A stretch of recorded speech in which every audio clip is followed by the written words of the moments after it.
All right. I'm with Carmen Lynch, everybody. Welcome to Walk-Ins. Welcome. Thank you. Hi. Thank you for Hi. having me. Thank you for coming. Congratulations on your special. Thank you. And is that your first special?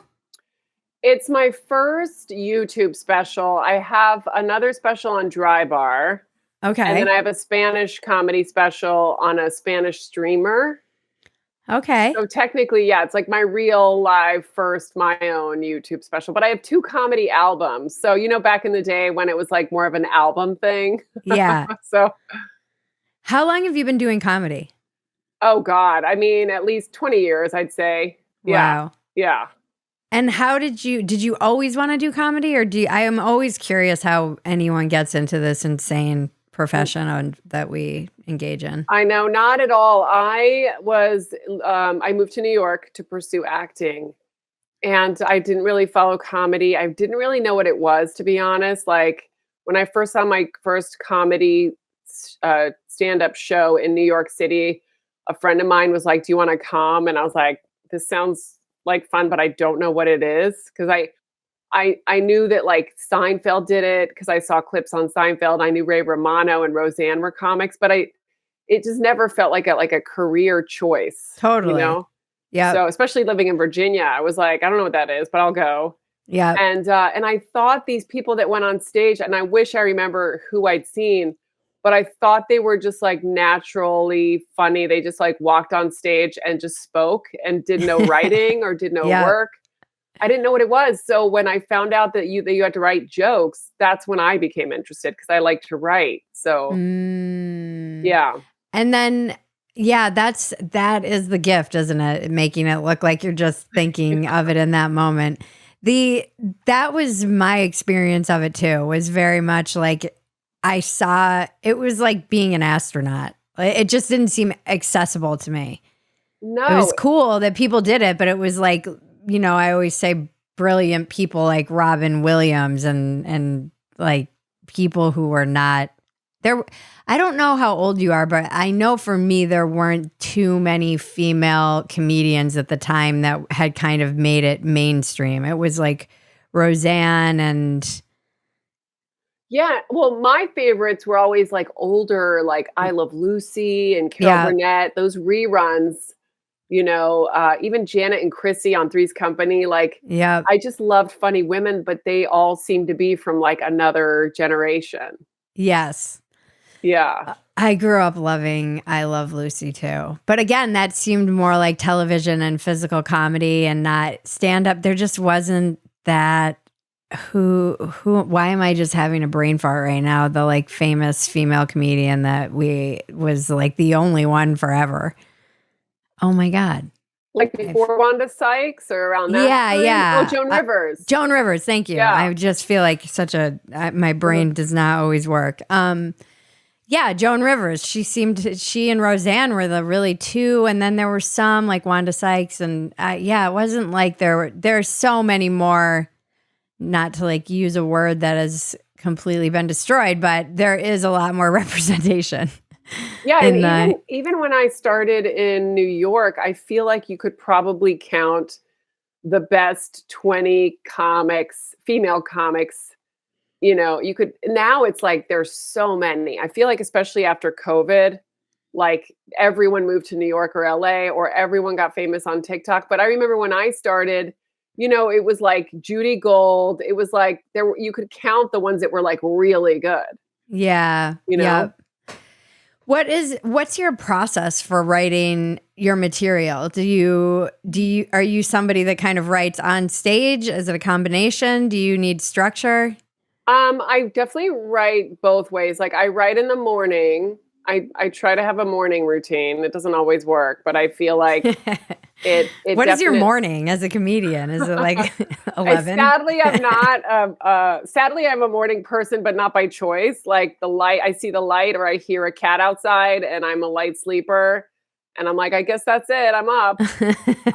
So, after my cup of coffee, I'll do like some morning pages just to like get rid of whatever horrible thoughts are in my head.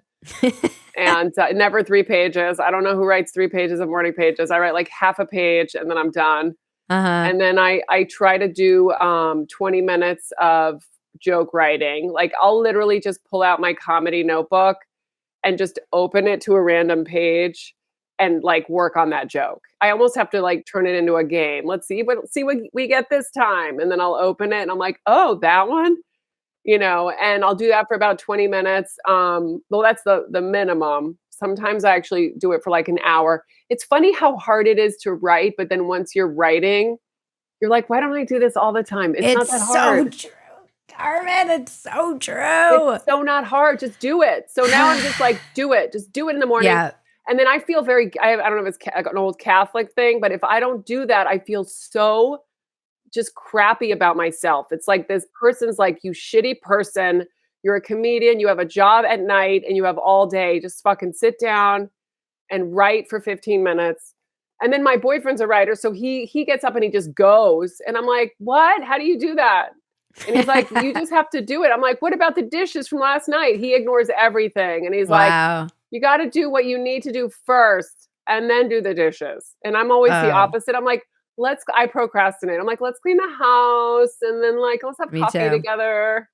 Yeah. And so I'm My finally husband trying knows. I'm trying to do it his way and it actually does work. It does. My husband's one of those people he's not a procrastinator. He just is like, something comes in that needs to be done and then he does it.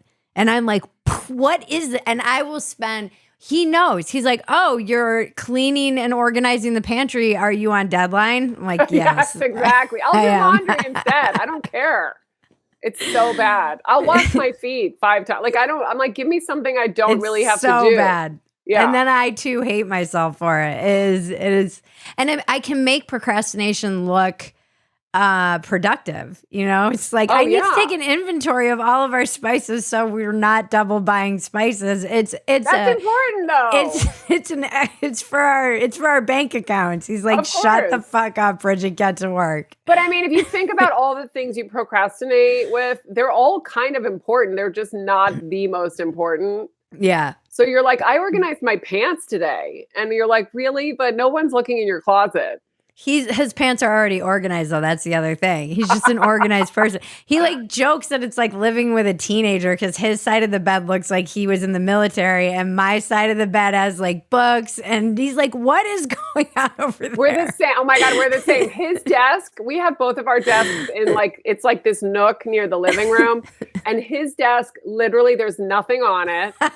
And then I put the mail on his desk and he always finds it. And I'm like, why can't I find the mail? And he goes, it's on your desk. You can't find anything on your desk. It's right there. And it's embarrassing. Like when someone comes over, I'm like, they must think I have mental problems.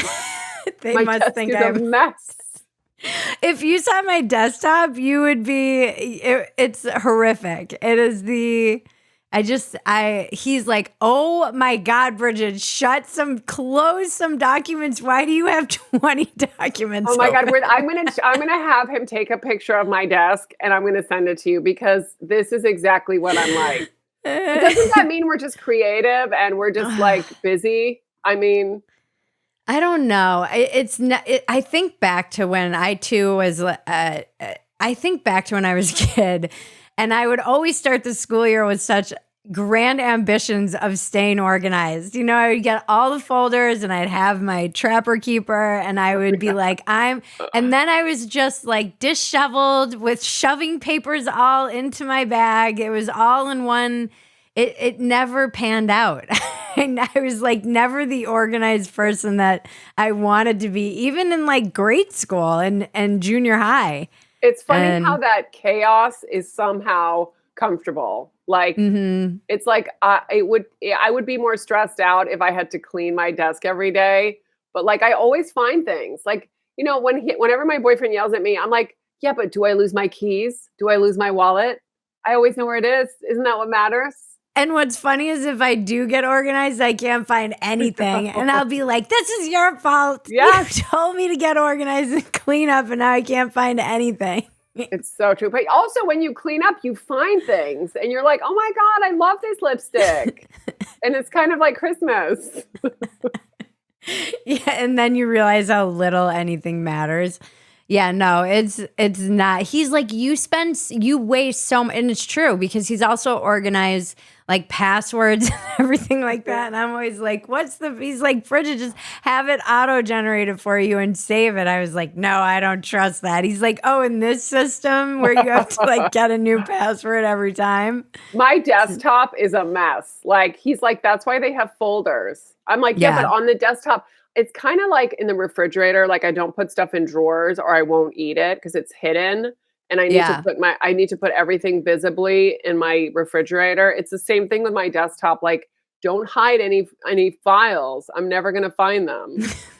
So my desktop is like ridiculous. Mine. It's like floating files on my Oh my desktop. God. I'm going to send you a picture of my desktop. It is embarrassing. It really is. Just my cousin was just my cousin and producer Maggie is here, and she was trying to like get something to work because we were having technical problems. She's like, I can't shut your computer down because I'm not sure if you have these 20 documents that you have My open God. saved. Oh my And Jaren's God. like, my husband Jaren, he's like, do you have everything saved and backed up? I'm like, no. He's like, that's literally insane. You realize that is literally insane. I swear that this is true and it's super embarrassing. And I'm sure you've done this. This is so embarrassing. I have never saved anything on a hard drive. Is that the worst thing you've ever heard? No, I wouldn't, but for my cousin Maggie, who's very Yeah. organized. She backs all of but all the stuff that I'm working on, I have a book proposal. He's like, Bridget, is this in the cloud? Is it anywhere? I hope so. Yeah, I don't know. Yeah. I'm like, I don't know. I don't know where it's saved. But also, can't you just email? Like, I email things to myself. I do that So too. that I'm like, isn't that like a hard drive? Like, it's there. Doesn't That's the the cloud only have reason. everything? Yeah. I am not a zero inbox person. I can probably tell you, I have a lot of unopened emails, 36,000. Sounds good to me. I mean, I feel like we're the same person. I mean, look, we've gotten this far, Barely. so something's working out. I have one of the things that you do it is like being a little bit special needs and having to kind of figure out what works for you. You need, for me, I have right next to me a giant whiteboard and it has all of my different projects, but the only way anything gets done is if it goes on that whiteboard and just haunts me every day. Yes. But see, that's really smart because first of all, we have a whiteboard too. But it's behind our green screen curtain, so no one's used it in like years. But I have like to-do lists. But then I feel like I have to-do lists of my to-do. Like I have to make a prioritize all my to-do lists. Do you ever do that where you find 5 to-do lists and you're like, let's make one. And then it's so much. It's so much. I've been trying to so I finally got my husband because now that we have a kid and our schedules are both kind of nuts because we both work from home and make our own schedule, and he needs blocks of time as a therapist that he can't be like all over the place like me. He's like, I need to have structure, and he just needs structure anyway. And so we were trying to like manage the schedule, and I have this passion planner that I've loved using. And I'm like, you've got to get it. He's like, this is so gay, Bridget. But he finally realized that it's like the only way I'll sit down and do a schedule with him every week. So he like surrendered to it. Is it like a paper planner? I'm a paper planner person. Paper planner. And we finally started putting my schedule for production and everything like that on a digital calendar. And when we did, we were like, thank God. I was like, wow, thank God everything has to go on there. But I do every week, every Saturday now, we sit down and we take what's on the digital calendar and I put it on the week of my like actual hard copy calendar. It just doesn't register that I have anything to do until it is written down on like a paper analog calendar. But don't you feel like we're already our parents in a way, but in a different way? Like 100%. When Google Maps, when GPS came out, my dad would still print out for me directions to like wherever I was going. And I'm like, "Dad, I got it. It's in my phone," you know? And he's like, "Yeah, but you need it on paper so you can see the maps." And I'm like, "If I make a mistake, this paper is not gonna change. It's not Yeah. gonna change direction." But they didn't get it, No. you know? No. But we're They like our didn't. parents in a different way. I mean, I was on stage last night talking about having a weed dealer, and in Texas, you still have weed dealers, so they kind of understood. But it was something I could see, like the disconnect already with the audience. And I'm 45 years old. I'm not like elderly, Right. but I started being like, back in my day, kids, like we had seeds in our weed. I feel like an elderly person when I'm talking to these younger generations, and they're not even that much. I mean, they're probably 20 years younger than me, but it's still the technological divide makes it feel so much more vast. And now I'm seeing all this millennial content. And they're acting like they're old. I'm like, no, you guys don't get to act old. Not yet. No, it's ours. It's our turn. Yeah.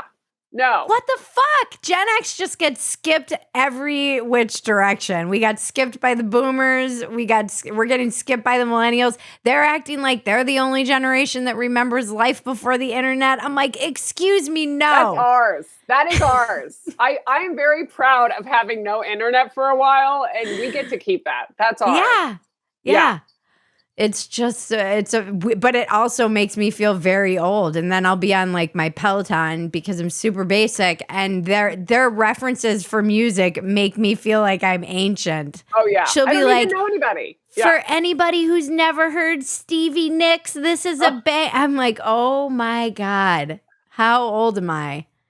Yeah, we're kind of in that age group where like we know old stuff. So, people don't know, like, I don't know who Jimmy Buffett or the Rolling Stones are, but then like you'll watch the Grammys and you're like, wait, who's that? Like, yeah. I don't know who half of these people, half of the SNL like musical guests, I'm like, who? And then I watched the Super Bowl and realized that we're the demographic they're appealing to. It's like Usher. Yeah. Every year I'm like, oh no, they're pandering to me now. Yeah. We're at that point in our life. Yeah. Somebody had a joke where, like, I can't remember who it was, and it was a couple years ago, where like he was like, we've peaked. And that's what I feel like. I'm like, okay, we've hit the best we'll ever be. And now it's like starting to go down. And you're like, no, yeah, please. No, I'm okay with it.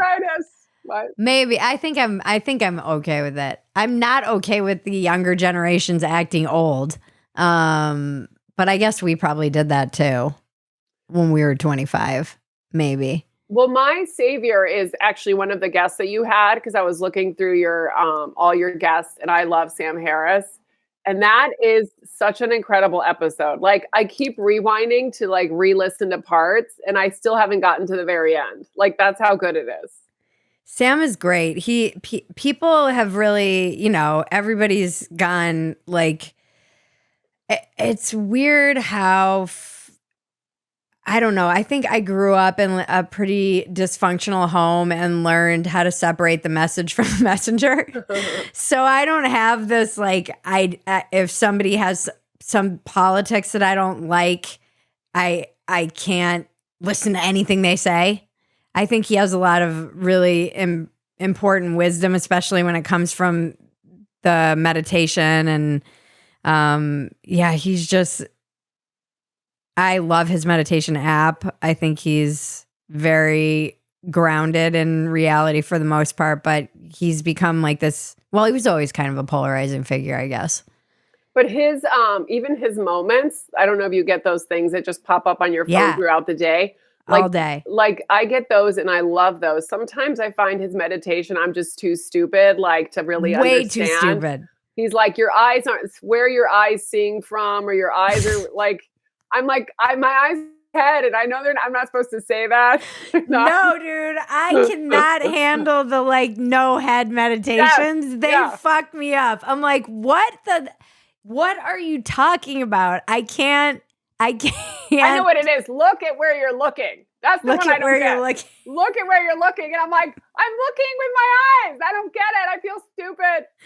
Joe List and I have talked about this too, because he's like huge into Sam, and I'm that one and the like headless ones. The idea that like all of this outside is just appearing in my consciousness. I'm like, I feel like a moron right now. Yeah. The only consciousness I have is that I'm too stupid to understand what you're talking about. Sometimes it's a little too heady for me because it puts me in my brain. And it puts me to sleep. Honestly, I've had some really good naps on his meditation because my brain checks out. I'm dumb. Like I need those basic people who are like, just focus on your breath, you know? Yeah, me too. That's good for me. It gets me out of my head. Sometimes his puts me into like an existential crisis where I'm like, what do you mean my head isn't where the seat of my consciousness? Where is it? I don't understand any of it. It's good though. I do love the daily reminders of being present and I love like a lot of the programs that he has on there are great. The other stuff he has. Oh my God. I can't think of their names, but there's so many. There's one on anxiety that I've listened to like a million times. Even the old Alan Watts lectures, as crappy as the sound is, they're just, that guy was amazing. He was so funny too. I didn't realize how hilarious he was all the time. There's one guy that I don't know if it was from his podcast or someone else's, Stephen Pressfield. Oh, I love Stephen. Yeah, because he wrote the War of Art, which is brilliant. That book changed my life. That book is all about resistance and procrastination. I was like, I threw that book across the room like 12. I'm like, oh my God, I'm so embarrassed. Like it's me. Yeah. It's so good to realize it, but at the same time, you're like, oh my God, I needed to read this 10 years ago. Yeah, and I still need to read it again. Yeah. It's why I got back on stage though, because I took a break from comedy after 7 years and then got married, moved, pandemic, had a baby, and I was kind of like, maybe it's just in my rearview mirror. Yeah. Even though it haunts me constantly and I'm constantly writing bits and I've literally been stockpiling material for 4 years and I'm like, no, I'm never doing that again. And I know that the two things I want to do the most, like I've had write a book on my goal list. Yeah. It's my deepest shame. I've done some shameful shit in my life. I'm 10 years sober. I have stories that I will never tell because they're so shameful. And I'm still more ashamed of the fact that I've never written a book. It has been every year on my list. It's the biggest, that and stand-up are the biggest where I feel the most resistance. And this year I was like, I'm getting back on stage before my 45th birthday, which I did by 2 days. Nice. 2 days. And then I was like, and I'm going to fucking wrestle a book. I don't care what book it is. I don't care if it is transcribing my journals. I am wrestling a book out of my soul because it is. Did you already write it? Because I wrote 300 pages like 5 years ago. And I'm like, well, what am I supposed to read through it now? Like, can someone else read it? Like, did you actually write the book already or you have ideas? I've had a million ideas and I know what I want. I have a couple books that I want to write, but I know the first one I want to write is I want, it's for me really selfishly, and it's to process like what the hell happened in the past 8 years. I mean, I'm sure I could write a book of essays about, because everything kind of changed when I got sober, but then the culture changed right around the same time. And so it was this very crazy moment where I was like, how much weed was I smoking? Am I conservative? I didn't know. Like, I must have been really fucking high. But it was really just that I happened to get sober at the exact moment that, like, Trump kind of changed everything in the culture. So that is the book I want to write. And, like, the journey, for lack of a better word, since then. And it's also a lot of this stand-up I'm writing because it's weird to take a break from stand-up and be single in Los Angeles and now get back on stage and be literally a completely different person in a completely different part of my life. Usually you evolve with your material. Like as Totally. your life is evolving and you're changing, your material is coming with you. And in this instance, it's just like there was a break, my whole life changed, and now I'm building. I'm like, it's very humbling. I'm very much like, all right, we're in the hacky first draft phase of this. I mean, that is just good that that you have those ideas and that original, concept and everything. Especially I find comedians who stop drinking, their life is has improved so much and they always have so much to share. Like I was a huge drinker in my 20s, but then I slowly just started to not I blacked out so much. Like Yeah. there's so much I don't remember that in college and everything that I just eventually I barely drink now.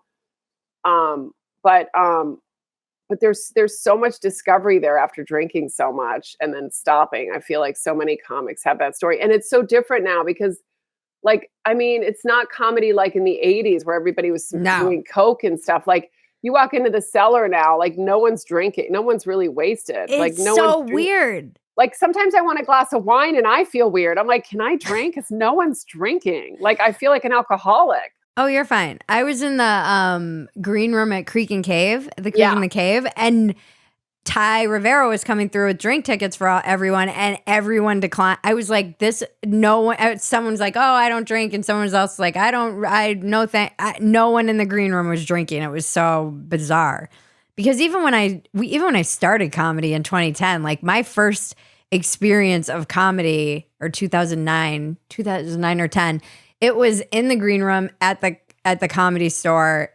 It was like a bringer show, and it was an absolute, the guy who ran the show was kind of a disaster himself, and everybody was coming through the green room doing blow, all the kind of bigger name comedians, everybody. It was a shit show. It was every preconception I had about comedy was basically affirmed to me in that first moment. And even since then, so much has changed. I mean, I guess it's been 14 years. When I first started trying stand up, like I took a class and I don't remember the name of the teacher. This was like some random guy who only taught, it was a 3-week class.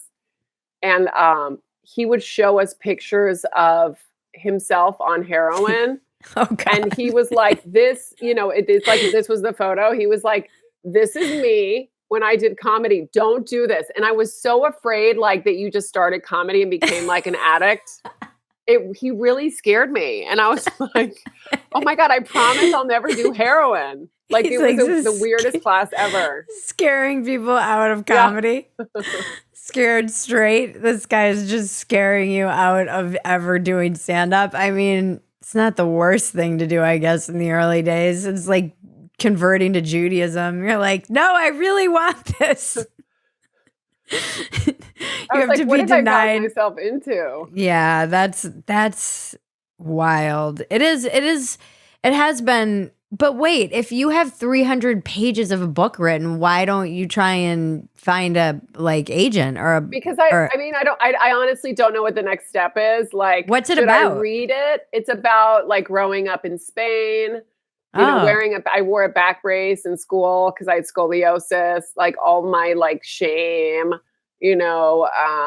Dating panic attacks in my 20s, like all this shit. I was just trying to I wrote everything I could remember about my childhood. This was like right before COVID. And then during COVID, I just wrote a lot more. So, but now I'm like, maybe I should just read it and these would be like good jokes for my next hour. Or should I just turn it into a book? But part of me doesn't know if I kind of just want to give it to someone, like someone professional and be like, will you organize this? I guess I don't know what to do with it. Well, that would be what an editor's for. I think your next step would be to see if there's an agent who can take a look at it. And then, I mean, you should probably take a look at it too and even decide if you want it out there or not now with like reflection. And I think when I And wrote it, I was hoping that I'd be famous by now so that I could sell it for like $10 million. But that's clearly not going to happen. So I might as well just try and publish it now. you could self-publish it. Yeah. You'd make more money. Yeah, that's true. But you'd still need to like hire an editor and do copy editing and all that crap. But that's easy. You can. Those people are everywhere. Yeah, I was thinking of also like taking bits of it and turning them into like children's stories, because there was so much like, just dumb shit moving to a different country when you're little and being afraid. Why did you of being move to Spain? Well, my mom's from Spain and my dad was in the military. So we moved around a lot. But then eventually ended up in Virginia. But I moved to the US when I was like 8. Oh, okay. Where in Spain? Madrid and down in the south in Rota, which is near Sevilla. Okay. And that's why you have a Spanish speaking special.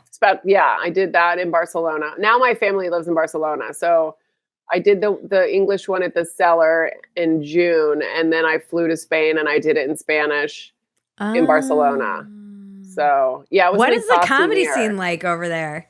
Oh my God, it's so huge now. It's crazy. When I first started comedy, I would tell my family, like my extended family, that I was doing stand-up. And I swear they were like, "Are you writing comic strips? Like, are you writing in a joke book? Are you a clown?" Like they had no idea what I was doing. And then now it's like in every coffee shop, in every little thing, like they have podcasts everywhere, especially Madrid. Yeah. Like Madrid, I would say is more Spanish speaking comedy. Barcelona has a ton. If you ever go to Barcelona, there's a ton of English comedy. Oh, fun. Yeah. I mean, I love Barcelona. That was a fun trip. It's super fun. I do think this is where the internet has been good. Although I was talking to Blair Saki, yeah, and she was mentioning that the heckling is so much worse because people see all these clips of crowd work, and I was like, that did not even occur to me because it is such. I was like, I just thought Austin was like a crowd work city where it was like, we want crowd work, they just love it. And I'm like, oh no, everyone wants this now because that's what they're seeing online is all of these clips going viral of people doing crowd work. Well, they think they're helping you. Like afterwards, you'll be like, you really need to like not talk next time. And like if I'm selling merch, I'll be like, you were great, but you need to be quiet. And she's like, I thought I was helping you. Yeah. And and they think that from watching all the clips, Yeah. They want to almost be a part of it or something. Yeah. Yeah. This is the idea of mediated. Everybody kind of knows their role in this mediated society we live in. So they know that they do think that they're playing some part in your, viral moment of taking on a heckler or something like that. It's so annoying though. Like I hope that the crowd work trend like starts to dissipate and we can just get back to jokes, Yeah. Because a lot of these clips are like, how you doing? Like, from the amateur comics, they're not that good. Yeah. Yeah. My favorites are always Sam's. Oh, Sam's are great. Yes. He's just so quick. I'm like, have you just been doing this so long? These are just like jokes you have like locked and loaded, or is it just his are great. I love Jessica's too. Jessica, when she talks to the audience, Jessica Carson. Yep. I love her. Yeah, there's some people who I love seeing there. I'm like, please just do a tour.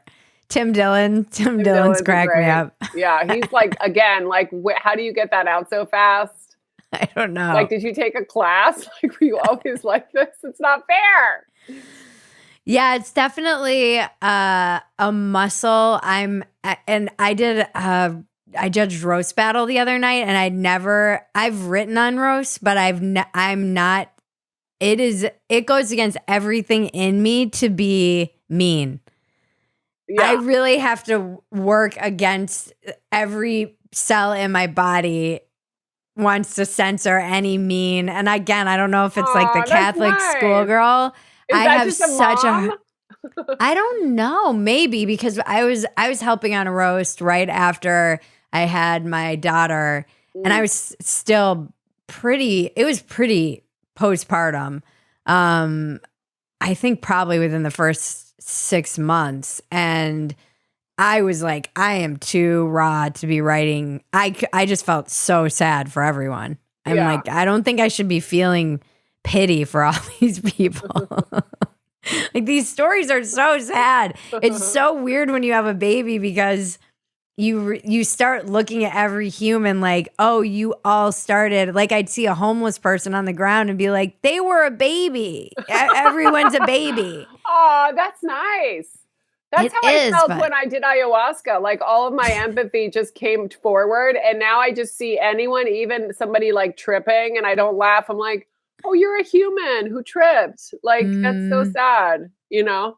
yeah, that is not that killer instinct you need to be able to be really Yes. good at crowd work comebacks or roast battles or even judging a roast battle or like I think Tony Hinchcliffe is one of the best roasters in the world. Just his ability, that muscle in him, just his quickness, but even as a writer, he's just one of the best in the entire game.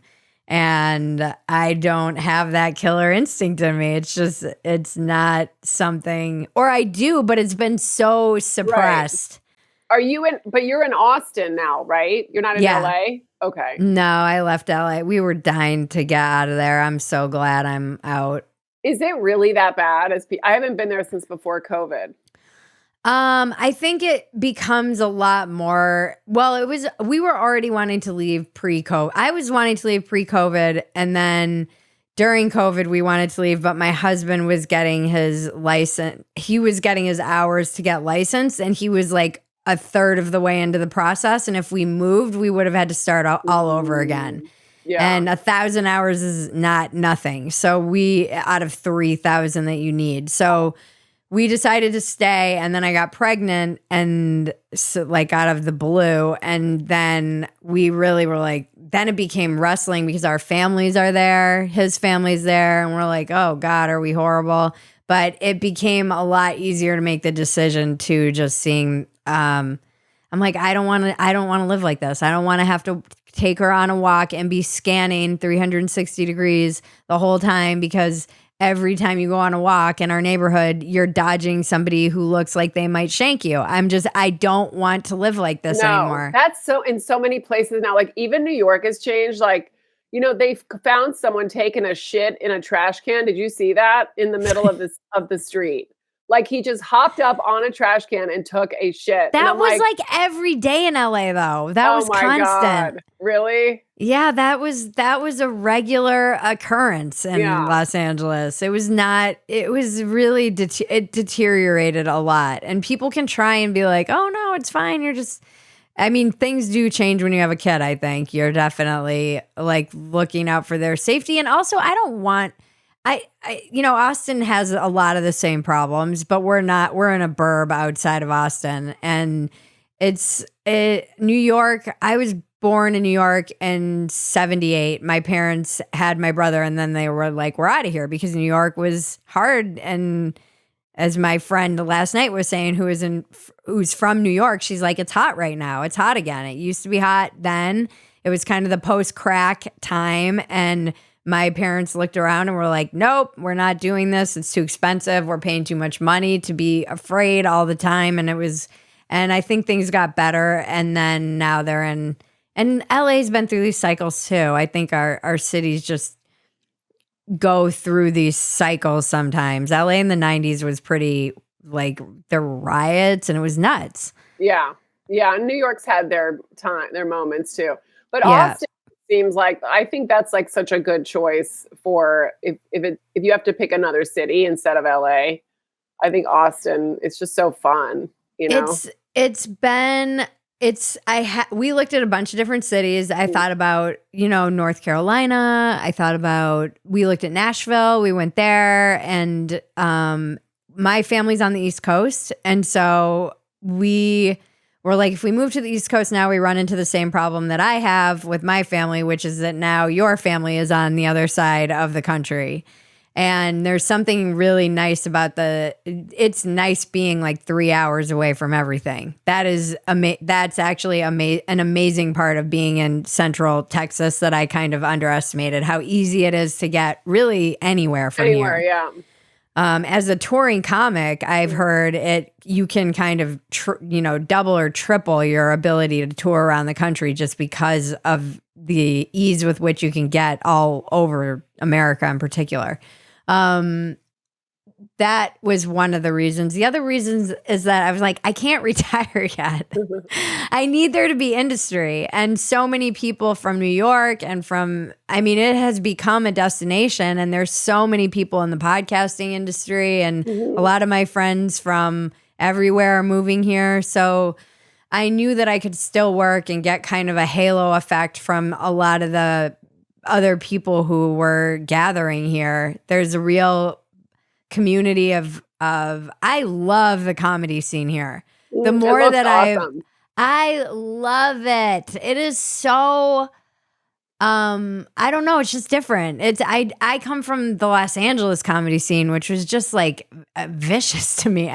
It seemed very cutthroat. It felt, in here it feels like everyone's it's so supportive. It's like people really seem to want to see one another succeed, and I don't know, it's really cool. It's cool, and because Austin's pretty small and more places are popping up, you can actually get around, much like New York City, and do 3 or 4 sets in a night pretty easily.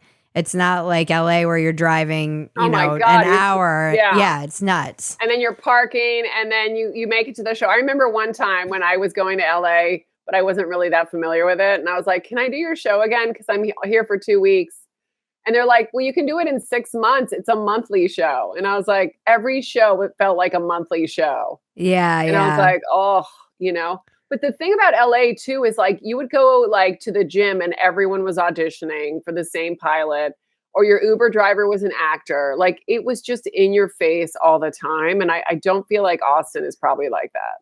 Not at all, and especially out in the burbs. It's nice to, like, it might be more that way in Austin, might be coming more that way, but where I am, it's very normie. It's just like normie families, normie people in normie jobs, whatever they do. It's very refreshing to be just like talking about, can't believe the price of food. Those eggs keep going up. It's just ridiculous, I say.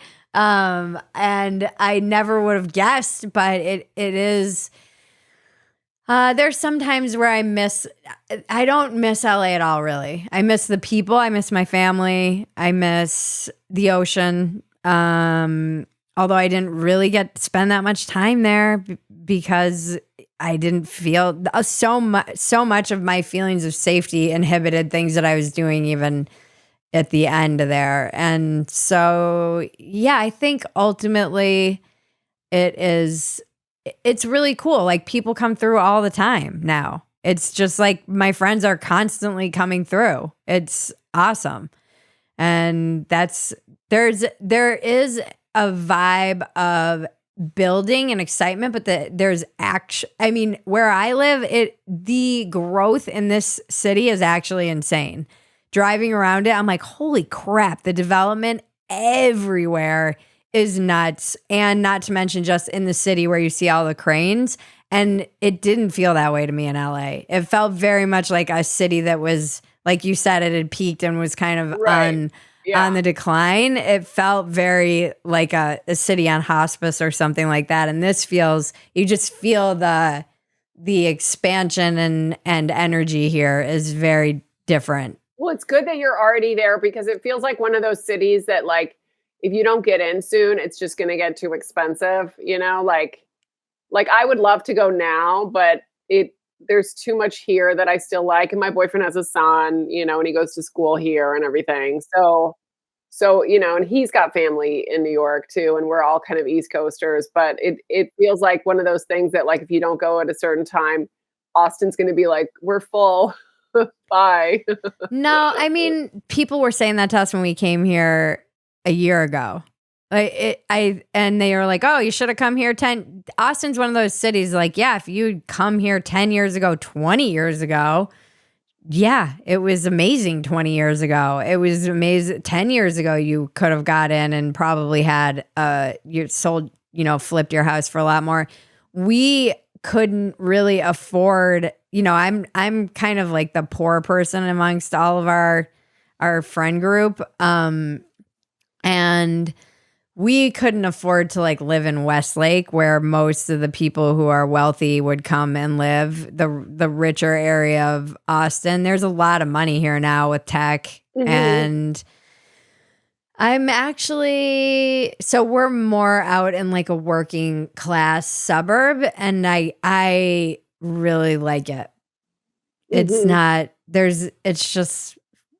it's so nice and it's so quiet, and it's nice to be close to the city. But when I go into Austin and see it's a lot of the same stuff. Like there's a lot of homeless, a lot of mental illness, particularly down in the 6th Street area where all the clubs are.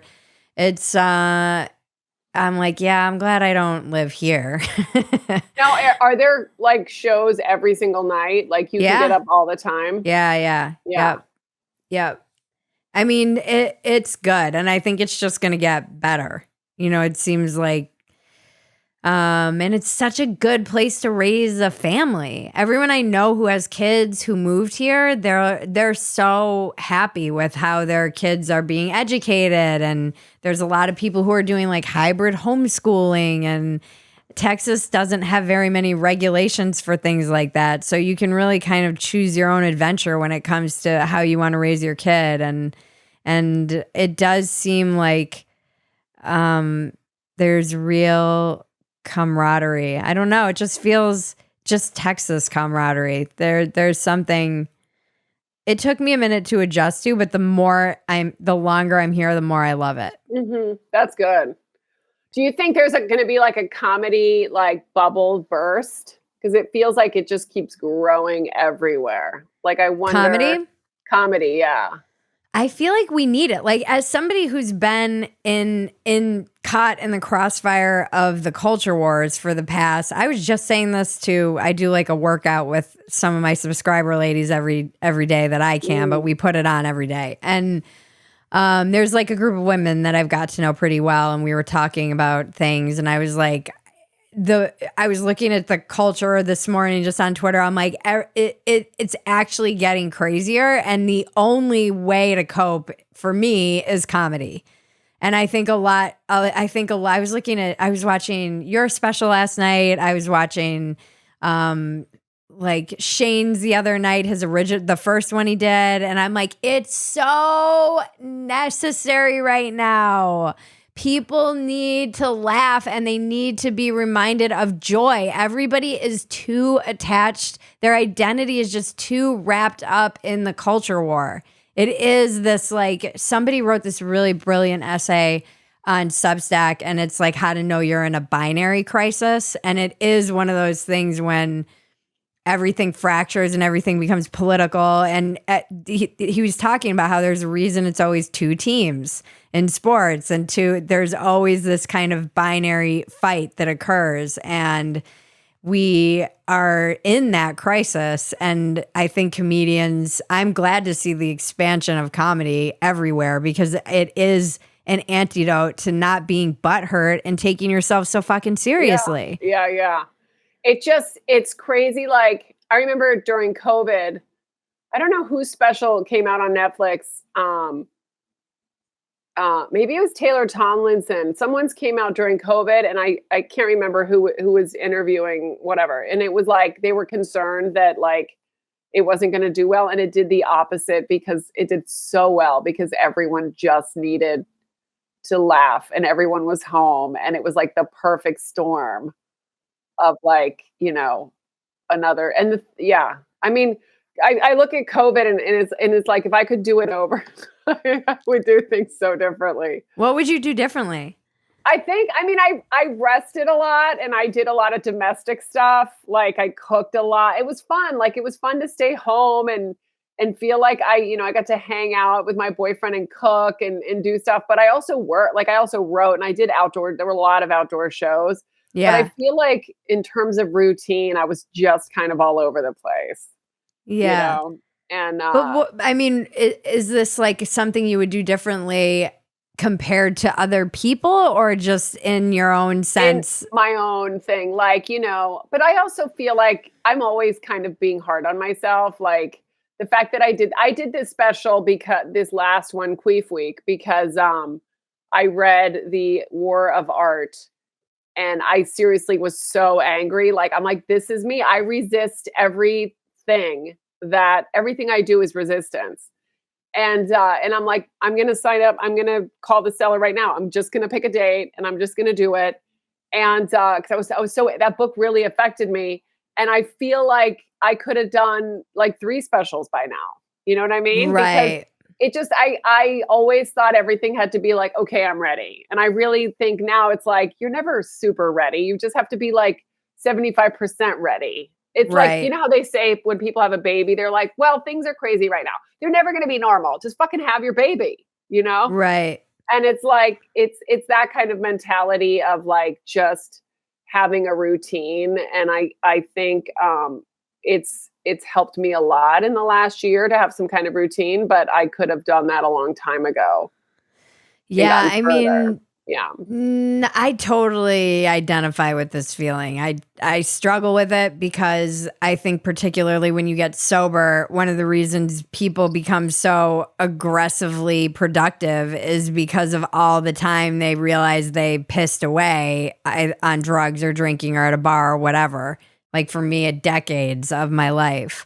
So I look at that and then I also struggle with the feeling ready, the like, oh, I'm not, because I feel like I'm finally getting my feet back under me. But the other night, when I was judging roast battle, they're like, all right, do 5 minutes up at Fat Boy. And I was like, no, I'm not getting up there. I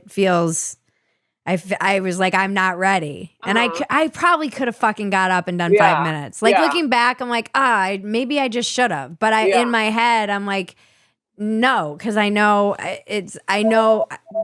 Sorry. that's all right. Keep going. It's my Um, parents' house. I'm sorry no, about it's that. fine. Okay. So yeah, I understand that, but again, it wouldn't have been good for me to get up and not feel ready and then do poorly. Yeah. Yeah. So Yeah. some Yeah. of it is just like tricking yourself into Oh to my God, being get the ready. phone. It's fine. No, that's true too. But like, I also feel like, I don't know, as I've gotten older, my energy level has gone down. So I feel almost like, no, I have to be ready. And it's like, no, I don't. Like, just do it. Like, don't use this, like, I'm slower now. Not that I'm like old, but I mean, I don't have the energy that I had when I was 20, you know? Yeah. And I feel it, and it's like everything has to be like I don't have to do 12 shows, and obviously, like, I can't believe I even ever did 6 or 7 shows in one night. That's Yeah. insane, Yeah, you know? that's Now I'm like, 3 is really enough. Like, 3 is mm, good. Even 4 sometimes feels like I'm repeating my let me just do 3, and, yeah, it's just different. It's just I feel like I'm in a different place, that's so you know? exciting. And you produced your own special. I produce my own special. It's on Mark Norman's YouTube channel.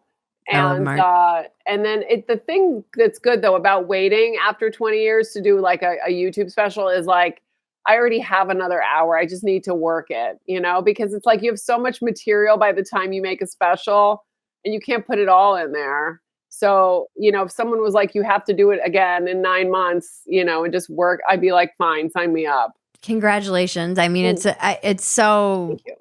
exciting. I don't know. There's just this is when I really have to like go into my woo of like you're exactly where you should be. Ah, I hate that though. It's I so know. annoying.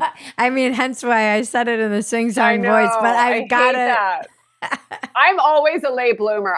That's what drives me crazy. I was late to Twitter. I was late to all those stupid social media apps. And now it's like, I've never like, oh, someone's doing this. Let me jump aboard. Let me jump and do this too. Like, no, I wait and I see how it's going for everyone else, you know? Yeah. I just have to believe. I have to believe that for my own sanity. Yeah. I do believe like what I love that Rumi quote, what you seek is seeking you. I do like that. Yeah.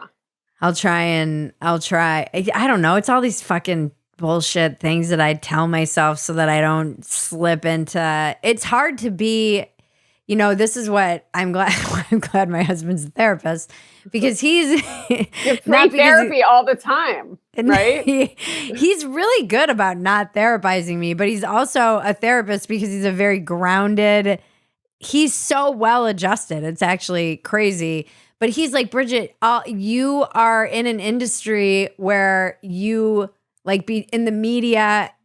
I'm like halfway in the media and halfway in comedy. And he's like, and you're looking at the most successful, like on the spectrum, you're looking at the most successful people because you know them and they're a lot of them are your friends, but that's not reality. He's like, if you took the like mean average, you're still in the upper quadrant of people who are doing this stuff.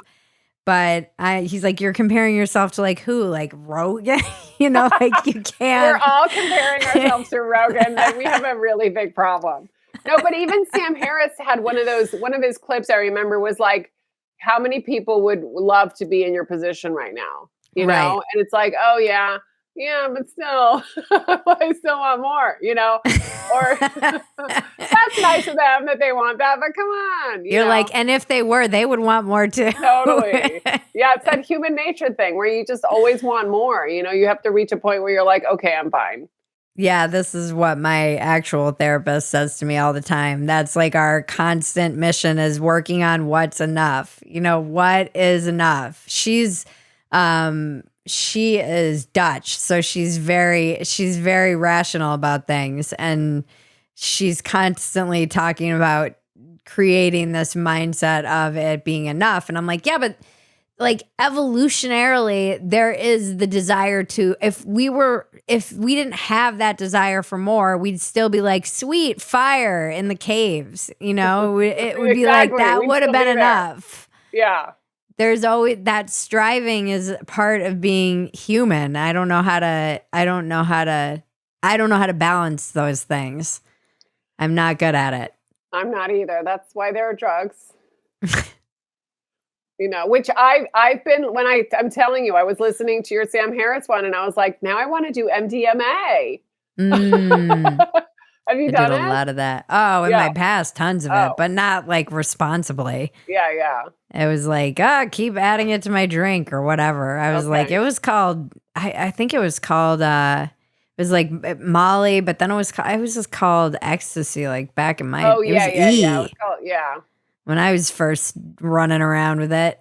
Yeah, no, I can't do any of that stuff anymore. And I do a lot of jokes about this new like the new sober is doing drugs. They'll be like, I'm sober, but I like microdose on ketamine and macrodose on mushrooms. Yeah. Like I don't know. I'm like, that's not being sober, but okay. Like I guess words mean nothing anymore. That's fine. But yeah, I kind of find not like reality to be the real trip for me, only because it's hard to like face it all.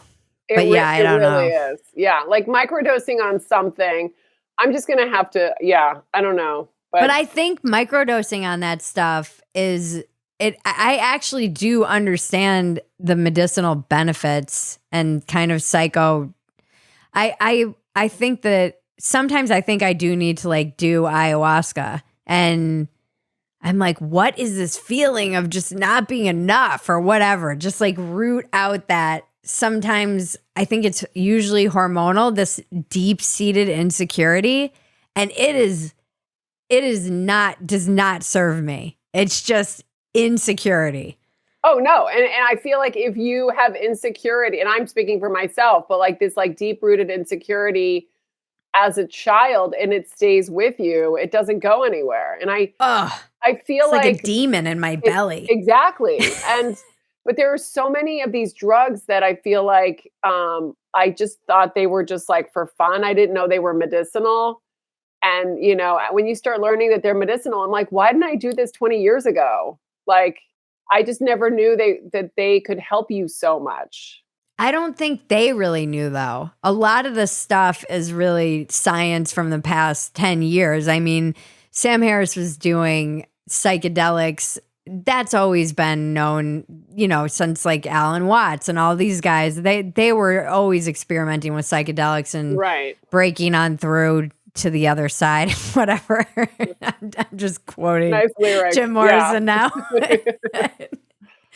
But they were always, yeah, they were kind of messing with all the perception, and now they really are getting granular with being able to look at how ketamine can help depression and how something like MDMA can help people with PTSD, and how I know a lot of women always who are like, the ayahuasca changed my life. And they saw demons and whatever, wrestled with their own inner stuff. A lot of wrestling, but then you hear about the other ones and you're like, well, now like what we said, you want more, you know, it's not enough. And you're just like, well, now I want to know what this one's like. What you said you did ayahuasca, right? Mm-hmm. Did it change your life? Was it like how you broke through your resistance? I broke through to the other side, but yeah, but there's a lot that's still there. I just did it in September. So there's still a lot of like purging and like, you know, awareness that I'm learning about. It still happens even when it's over. But it can feel overwhelming because it does feel like there's like a lot of decluttering going on, like almost like you're cleaning your desk, like you're organizing your desk, and you're like, this is a lot, but it's all you know, I didn't feel that much in the first month or two when it was over, and in the last 2 months I'd say I've struggled more in the last few months. But it's the kind of struggle that I feel like if I work on it, I will be on the other side. It's like good struggling versus not like, you know, it's like work that was like shoved in, like repressed, like, you know, old childhood stuff. It's coming out to the surface now. So it's definitely like, you know, I wouldn't run out and do it again, but I definitely at some point would love to do it again. Okay. Interesting. But I've heard that other ones are more peaceful, like the way Sam was talking on your podcast about MDMA. I'm like, oh, that sounds like there's so much love in that. That's not so my much experience love in ayahuasca. No, that's not what I've heard anyone experience ayahuasca as. But yeah, I mean, every time I did it, it was very much like just love for everyone and everything. Yeah. That like may all beings everywhere be happy and free. Yeah, the only time I did ketamine was I had like relapsed out of rehab and I went into a K-hole in the middle of a party. What? This was like 98. I Oh mean, my it was God. like after my first one and only rehab. Even though I didn't get sober for many years later. But the first time I got sober, yeah, I relapsed and I did too much ketamine and I was just like paralyzed on a party floor with my eyes open, like looking at people stepping over me, and it was terrifying. And I went into like that, I don't know how to describe a K-hole. It's like, whoa, like the world shrinks around you. Ooh. And then terrifying. What happens when it shrinks? Like everything it's very weird. It was just a weird experience and I never wanted to go near it again after that. And I did DMT back then. It was like very around, but I don't remember very much about it other than I think I saw like a demon. Yeah, I don't know. I feel like I was way ahead of all of those drug trends, but I was just doing them like a drug addict. I But I wasn't mean, like, did you now you're find like, it's science. right, but I mean now, did you find that doing them made you a better person the No, way they I was a fucking piece of shit drug addict. I was Yeah. not, I wasn't searching at all like that. I was not meaning, using it in a sense. It was like, just get me out of my, using and drinking for me was always like, get me out of my brain. So I did meth a few times and I fucking hated it because I'm like, I don't need this. This is like throwing gasoline on a forest fire. I already have a racing mind. But heroin was like, oh, the sweet relief of my brain. It was just nothingness. But don't you find it kind of nice though that you've tried this shit? Aren't you kind of like, I've been around, like it's, I mean, and yes here you and are no. sober. Like it's not like you're on a sidewalk or in an alley. No, but I could be. It's they're very much like there, but for the grace of God go I. I don't know why I survived even the 15 years in between my first rehab and my second rock bottom, which was much more internal. Like that, those jokes are just not working either, man. I don't know how to make those work. Make it a one-person show, or write it, put it in your book. It feels like maybe that's the joke. Like, oh, I just turned this into a one-woman show. This suddenly feels like a one-woman show. Yeah, it's very. I don't know. I feel the hardest thing I have had to grapple with and still grapple with is the waste of potential. Yeah. So as much as it's like, yeah, sure, I've helped people. I've had moments where I've been able to truly help people who were suffering or in a predicament that I recognized as something that I had been through and was able to provide help to them in a way that I didn't have.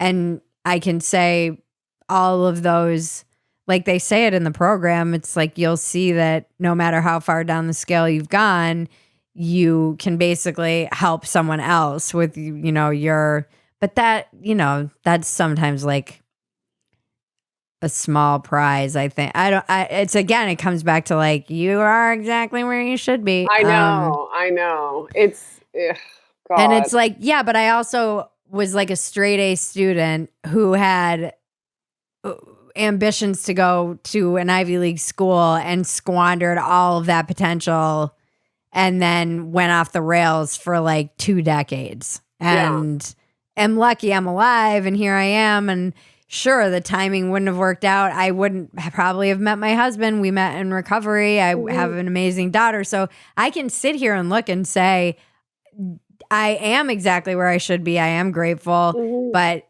having to really forgive myself for like that wasted potential, the wasted time, and accept that it's never coming back that's a constant struggle. I didn't realize that you had, gone through that for so long. Yeah. Well, cause it started in high school. I bottomed out by the time I was 19. I went into rehab, told myself that it was basically because I was doing heroin, came back out, started drinking, drugging, did everything other than get sober because I didn't want to get sober again for another 15. I mean, I didn't get sober till I was 35. Okay. So for 15 years, I was on another run. And I was a productive stoner. I managed to get a lot done. Yeah. But I was always like getting in my own way. There was always a lot of drama. There was just chaos constantly around me, never having any money, never always finding myself in, situations and countries of like, how the hell did I get here? And wow, I didn't realize that. I hope I didn't make light of it at any moment. So my apologies. Oh God, no. Yeah, it's a miracle I kind of lived to even be here. So yeah, that's always and that's even harder because I'm like, oh man, if I had just stayed. I have the same thing with comedy. I have the same thing with sobriety. It's like, man, if I had just stayed sober from the time that I was 20, like where would I be now? I'd be, like working at NASA is what, probably not, but who knows? Yeah. Or if I had only, I see where a lot of people who started comedy, a lot of my kind of class of comedy, where they are now and what they're doing. And I'm like, oh, if I'd only just stayed on that grind, where would I be? It's like, fucking shut up. No, Bridget. That I think one of the hardest You're things. exactly where you should be. I know. One of the hardest things for me is like just when they say be kind to yourself. Like my therapist says that a lot. You're being too hard on yourself. And I'm like, well, someone has to. Like, I got to keep her moving along. And she's like, no, there's a child inside of you. She needs your help. And I'm like, well, I'm not, I don't know. It's just that being kind, that whole being gentle with yourself, that really is fine. I find it so frustrating. I'm not like a bitch to myself, but I don't feel like hugging myself all the time. Mm-hmm. It is hard. Yeah. Yeah, I mean, and I look at someone like you and I'm like, oh my God, you've been doing this and you've put out 2 specials in 2 different languages in different countries. Though. Yeah, but thank you. Yeah, but it's not, that's again, like who even puts out a special? There are people who are, and not to mention produces it yourself. It wasn't like you waited for a gatekeeper or you wanted someone's approval. I don't know. I look at you and Adrian, people like you guys are my heroes. It is that like who someone is looking at you going like, oh, that is amazing. I wish I had the balls to do that. Well, thank you. But that was my issue, I think, was what I did keep expecting industry to come. Like, cause like I did like Letterman and Conan and Fallon and all those. And I think there's a mentality, where you're just like, all right, well, they're gonna knock on the door. It's almost like a security thing where you're like, you don't have to do it yourself. Someone will come around. And then finally, I think it was Mel Robbins. I listen to Mel Robbins a lot, and she's like, "No one's coming." Yeah, that's really funny. It was so nice to hear that. Like, no one's coming. You have to do this yourself. And I'm like, oh shit. And then I read Stephen Rosenfield, and I was like, oh, come on, somebody come. Yeah, that's like I wrote that on my whiteboard. I think I still had the whiteboard for a long time. I wrote, "No one is coming." Back. Like I had to eradicate that idea from my head. And I'm grateful that I was already kind of taking a break from comedy because I felt really insecure about things I was saying online weren't necessarily in alignment with kind of the left wing. I was just making fun of the left. It was such low hanging fruit. Oh yeah. And then all these guys came in and blew up and said this, very similar things.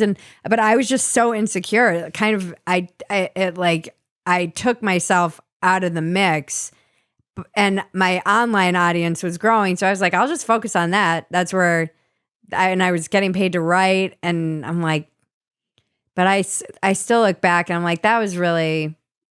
I should have been stronger in that moment, but I wasn't. But I'm glad that I kind of dug down and started to create my own online stuff because man, I would have been fucked when the pandemic hit because I would have just been waiting tables and doing comedies. So at least I had something else. Yeah. Yeah. I think that's what makes me feel like I'm always afloat. As long as I keep writing every single day, something creative is coming out of my head. But now I have honestly, just too much. Now I need to figure out what to do with it. Do another special. I feel like I'm writing more than I'm performing, and now I need to just get out there and just put it all in like an hour. Yeah. Just do another special. Yeah. Do another special. So hopefully. That's what everyone's. What do you think about the kind of YouTube special model? Did it get you more fans? Like what was your experience of, what were your expectations? Did it exceed your expectations? Did you have any expectations? I honestly had no idea because I was just going to like everyone else put it on my channel. And then Mark was like, do you want to put it on my channel? And I was like, are you kidding? Of course I do. I have like so few followers on YouTube. Yeah. I don't even know if I'm monetizing. If I am, I'm making like pennies, you know? Yeah. So part of me was like, oh, and then the strike was up. So I was like, the SAG strike was still happening. So I wasn't patient enough to be like, well, when this is over, I have to write, you know, like platforms and see if they want to buy my special. I just wanted something out in like that where I could put clips up and everything. So yeah, it's almost at 300,000 in less than 2 months. So I'm happy. And it definitely pushes you to write new stuff because, you know, you go out there and I hear people all the time. They're like, I watched Queef Week. And I'm like, well, I don't want to put jokes from my special in my, you know, I don't want them to hear the same joke. So it really does push you Right. to write new stuff. So, I think, I'm happy with it. I mean, I always wanted, you know, to hit millions and all that, but as long as it's moving up and I'm getting gigs, you know, I have to like we said earlier, just not compare Yeah. and just, you know, keep producing, you know. Do you go on the road a lot? I do. Yeah, like January I was home for most of it and now I'm starting to go out more. Are you coming here for Moon Tower or anything? I was at Moon Tower 2 years ago. Oh, okay. So, I don't know if it'll be this year, but I did a bunch of Spanish shows at Moon Tower 2 years ago, and Oh, it was fun. so much fun. Yeah. That's a blast. Yeah, yeah. So Well, I hope to be back. yeah. Anytime you want to, I mean, I always open my door to my, especially like female comedian friends. We're like out of the city, but you can borrow my car and you can stay in my extra room and come do shows. Thank you. That's awesome. I would love that. Yeah, I was down there, I think for Creek in the Cave too. And, but it was like it was so funny. Like Rebecca was like so apologetic because it was like a really big Austin music festival. So Oh, she goes, I need to give you another weekend. This is like insane. It was like this gigantic music festival. I So wonder if it hopefully I'll was be back. the Austin city limits. I think it was in the fall, maybe. Um, maybe not. Maybe it wasn't that. Yeah, it's cool. Austin's popping. You should definitely come through. Yeah. Well, I'll let you know if I do. I'll be in New York in May. Oh, good. Where are you going to perform? Oh, I don't know. I don't have anything planned yet. I'm going to do an event. It's like, I don't know what it is. It sounds cool. It's this thing called Dissident Dialogues, and they asked me to do like, I think I'm supposed to be giving a talk, but also comment. I don't know what it is. I'm just gonna do comedy. Oh yeah, well hit me up and I'll give you some places too if you need more. Oh, that would be awesome. Yeah. That would be really fun. I'll tell you when. I'm trying to figure out just how long I can go without the fam. So Get away from the fam. I know it's so hard. I miss her after like one night. I just went up to Dallas for a night, so it's hard. I don't know. I was hoping they could come, but I don't know. We'll see. We'll figure it out. I was like, let's make it a thing and go see my family. And I don't know if that's going to work out. My husband's never even been to New York. Ooh. Wow. Then yes. He's got to come. I know. That's what I said. But well, this has been a pleasure getting to know my twin soul. I'm going to send you a picture of my desk. I can't wait. I'm sending you a picture of my desktop. You'll be like, oh my God, get it together. Where can we find you on social media and obviously your special Queef Week? Queef Week is on Mark Norman's YouTube. And I also have a dry bar special called Awkwardly Hot. And my Spanish special will be on YouTube soon, just not yet. It's only available in Spain. So if you're in Spain, please watch Filmin. It's the streaming platform Filmin. And all my socials are at Carmen Comedian for everything. TikTok, Instagram, at Carmen Comedian. And please come to shows. I'm all over the place in the next few months. Where do you put your dates? I put them on Punch Up Live now, but I also put them on CarmenLynch.com. Okay. There's a link in my bio. Okay. All right. It's been such a pleasure getting to know you. I'm so excited for everyone to see your special and see you live on the road. That's even more supportive, I think, sometimes. Yes. Do both. And I look forward to seeing you in person. Sounds good. Thanks so much, Bridget. Thank you. This has been Walk-Ins Welcome with Bridget Phetasy. I'm Bridget Phetasy, and you're welcome.